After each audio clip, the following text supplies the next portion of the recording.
வணக்கம் சாப்பாட்டு பிரியர்களே, இது நம்ம பழைய சோறு பச்சை தாங்க. இன்னைக்கு நம்ம என்ன ரெசிபி பார்க்க போறோம்னா, இந்த வர குக் வித் கோமாளியில் சிருஷ்டி பஞ்சாபி ஸ்டைலில் முகுந்து வடின்னு சொல்லி ஒரு ரெசிபி பண்ணியிருந்தாங்க. இப்போ நம்ம அந்த முகுந்து வடி எப்படி செய்கிறதுன்னு பார்க்கலாம். அதுக்கு முன்னாடி நம்ம சேனல் பழைய சோறு பச்சை மிளகாவை இது வரைக்கும் நீங்கள் சப்ஸ்கிரைப் பண்ணாட்டி ப்ளீஸ் சேனலை சப்ஸ்கிரைப் பண்ணிடுங்க. இப்போ முகுந்து வடி எப்படி செய்கிறதுன்னு பார்க்கலாம். முதல்ல நம்ம வடி எப்படி பண்ணுறதுன்னு பார்க்கலாம். அது பண்ணுறதுக்கு 1.5 கப்பு கோதுமை மாவு நம்ம சப்பாத்தி மாவில் பிசைவோம்ல, அதோட கொஞ்சம் டைட்டான பதத்தில் பிசைஞ்சு வச்சுருக்கேன். இது கூட கொஞ்சம் உப்பு போட்டு தான் பிசைஞ்சிருக்கேன். அடுத்து ஒரு அகலமான பாத்திரம் எடுத்துக்கோங்க. இதில் நம்ம பிசைஞ்சு வச்சுருக்கோம் மாவு சேர்த்துட்டு, இப்போ மாவு மூழ்கிற அளவுக்கு இதில் தண்ணி சேர்த்துடலாம்.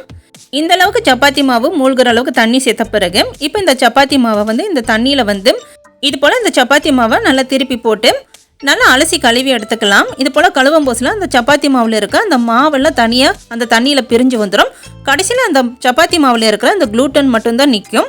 இது போல் தண்ணியோட கலர் நல்லா மாறின பிறகு இதை ஒரு 4-5 வாட்டியாசு நல்லா தண்ணியை மாற்றிட்டு நம்ம நல்லா அலசி கழுவிக்கணும். கம்ப்ளீட்டாக அந்த சப்பாத்தி மாவில் இருக்க அந்த பாலெல்லாம் ரிமூவ் ஆகி அந்த க்ளூட்டன் மட்டும் இருக்கிற அளவுக்கு நம்ம நல்லா அலசி கழுவிட்டு இருக்கணும்.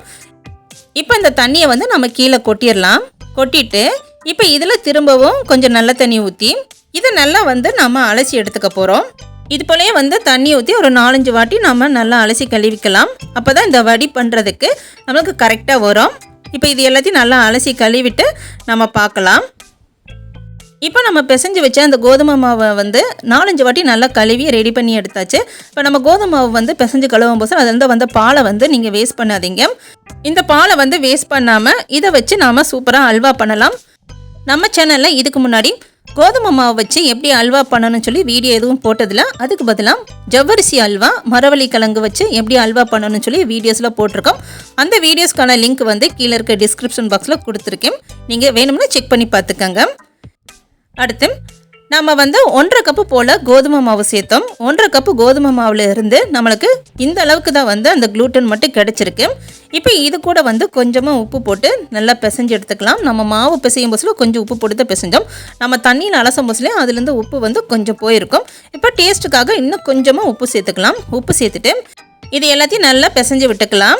இது போல் எல்லாம் நல்லா பிசைஞ்ச பிறகு இப்போ இதை நாம் சுடுதண்ணியில் போட்டுட்டு ஒரு 10 நிமிஷம் நல்லா வேக வச்சு எடுத்துக்க போகிறோம். இது வேகட்டும். இப்போ இந்த வடி 10 நிமிஷம் நல்லா வெந்துருச்சு. இப்போ இதை நம்ம தனியாக எடுத்துடலாம். எடுத்துட்டு இப்போ இதை நம்ம சின்ன சின்னதாக நம்ம கட் பண்ணி எடுத்துக்க போகிறோம். இது போல் எல்லாத்தையும் சின்ன சின்னதாக கட் பண்ணி எடுத்துக்கலாம். இப்போ இந்த கட் பண்ணி வச்சுருக்கதை நம்ம எண்ணெயில் போட்டு ஃப்ரை பண்ண போகிறோம். அதுக்கு பேனில் கொஞ்சமாக எண்ணெய் சேர்த்துட்டு இப்போ நம்ம கட் பண்ணி வச்சுருக்க இந்த வடியை சேர்த்துட்டு இது எல்லாத்தையும் நல்லா ஃப்ரை பண்ணி எடுத்துக்கலாம். இது நம்ம பொன்னிறம் ஆற வரைக்கும் ஃப்ரை பண்ணி எடுத்தால் போதும். இது போல் எல்லாத்தையும் நல்லா திருப்பி போட்டு 2 சைடு நல்லா பொன்னிறம் ஆற வரைக்கும் இதை எல்லாத்தையும் நல்லா ஃப்ரை பண்ணி எடுத்துக்கலாம். இப்போ இந்த வடி 2 சைடு நல்லா பொன்னிறம் ஆயிடுச்சு பாருங்கள். இந்த அளவுக்கு இது ஃப்ரை ஆனால் போதும். இப்போ இதை தனியாக எடுத்து வச்சிடலாம். இப்போ தனியாக எடுத்துட்டு இப்போ அதே பேனில் ஒரு துண்டு பட்டை, ஒரு அன்னாச்சிப்பூ, 3 ஏலக்காய், 3 கிராம்பு சேர்த்துக்கலாம். கூடயே 1 டீஸ்பூன் போல சீரகம் சேர்த்துட்டு இப்போ இது எல்லாத்தையும் நல்லா பொரிய விட்டுலாம். இப்போ இதெல்லாம் நல்லா பொரிஞ்ச பிறகு இது கூட 2 பெரிய வெங்காயத்தை சின்ன சின்னதாக கட் பண்ணி வச்சுருக்கேன். இப்போ வெங்காயத்தை சேர்த்துட்டு வெங்காயம் நல்லா பொன்னிறம் ஆற வரைக்கும் இதை நல்லா வதக்கி விட்டுக்கலாம். இப்போ வெங்காயம் நல்லா பொன்னிறம் ஆயிடுச்சு பாருங்கள். அடுத்து இது கூட 1 டீஸ்பூன் போல் இஞ்சி பூண்டு பேஸ்ட்டு சேர்த்துட்டு இஞ்சி பூண்டோட பச்சை வாசனை போகிற வரைக்கும் இதையும் நல்லா வதக்கி விட்டுக்கலாம். இப்போ இஞ்சி பூண்டு நல்லா வதங்கின பிறகு அடுத்து 2 சின்ன சைஸ் தக்காளியை பொடி பொடியாக கட் பண்ணி வச்சுருக்கேன். இப்போ தக்காளியை சேர்த்துட்டு இப்போ இதையும் வதக்கிக்கலாம். இப்போ தக்காளி வதங்குறதுக்காக இது கூட கொஞ்சமாக இந்த கிரேவிக்கு தேவையான உப்பும் சேர்த்துக்கலாம். சேர்த்துட்டு இப்போ இந்த தக்காளியை நல்லா வதக்கி விட்டுக்கலாம்.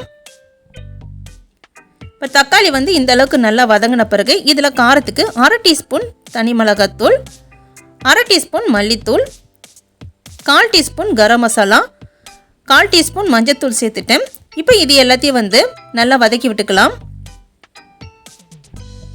இப்போ மசாலா நல்லா வதங்கிருச்சு. அடுத்து இது கூட ஒரு 1/4 கப்பு போல் தயிர் சேர்த்துக்கலாம். தயிர் ரொம்ப புளிப்பாக இருக்கிற தயிராக சேர்க்காதீங்க. நம்ம புளிப்புக்காக தக்காளி சேர்த்துருக்கோம். அதனால புளிப்பு கம்மியாக இருக்கிற தயிராக பார்த்து சேர்த்துக்கோங்க. இப்போ தயிர் சேர்த்த பிறகு இது போல் எல்லாத்தையும் நல்லா கலந்து விட்டுருங்க. இது எல்லாத்தையும் நல்லா கலந்து விட்ட பிறகு இது கூட 1 கப்பு போல் தண்ணி சேர்த்துட்டு இது எல்லாத்தையும் திரும்பவும் ஒரு வாட்டி நல்லா கலந்து விட்டலாம். இது எல்லாத்தையும் நல்லா கலந்து விட்ட பிறகு அடுப்பை வந்து மீடியமில் வச்சுட்டு இப்போ இந்த கிரேவியை வந்து ஒரு 10 நிமிஷம் மூடி போட்டு நல்லா கொதிக்க விட்டு எடுத்துக்கலாம். இப்போ கிரேவி வந்து நல்லா கொதிச்சிருச்சு. இந்த அளவுக்கு நல்லா கொதித்த பிறகு இதில் நம்ம ஏற்கனவே வந்து ஃப்ரை பண்ணி வச்சுருக்க அந்த வடியை வந்து சேர்த்துக்கலாம். இது போல் எல்லாத்தையும் சேர்த்த பிறகு திரும்பவும் இது எல்லாத்தையும் வந்து ஒரு வாட்டி நல்லா கலந்து விட்டுடலாம். இது போல் எல்லாத்தையும் நல்லா கலந்து விட்ட பிறகு திரும்பவும் இந்த கிரேவியை நம்ம மூடி போட்டு மூடிட்டு ஒரு 5 நிமிஷம் நம்ம நல்லா கொதிக்க வச்சு எடுத்துக்கலாம். இப்போ கிரேவி வந்து 5 நிமிஷம் நல்லா கொதிச்சிருச்சு. இப்போ நம்ம சேர்த்த எண்ணெயெல்லாம் நல்லா பிரிஞ்சு சூப்பராக ரெடியாக இருக்கு பாருங்கள். இந்த வர குக் வித் கோமாளியில் ஸ்ருஷ்டி செஞ்ச பஞ்சாபி ஸ்பெஷல் முகுந்து வடி சூப்பராக ரெடி ஆயிருச்சு. இது போல் நீங்களும் செஞ்சு பாருங்கள். இந்த வீடியோஸ் உங்களுக்கு பிடிச்சிருக்குன்னு நினைக்கிறேன். வீடியோஸ் பிடிச்சிருந்துச்சுன்னா மறக்காமல் வீடியோஸ்க்கு ஒரு லைக் பண்ணிடுங்க. நீங்கள் என்ன நம்ம சேனல் பழைய சோறு பச்சை மிளகாவுக்கு சப்ஸ்கிரைப் பண்ணாட்டி ப்ளீஸ் சேனலையும் சப்ஸ்கிரைப் பண்ணிடுங்க.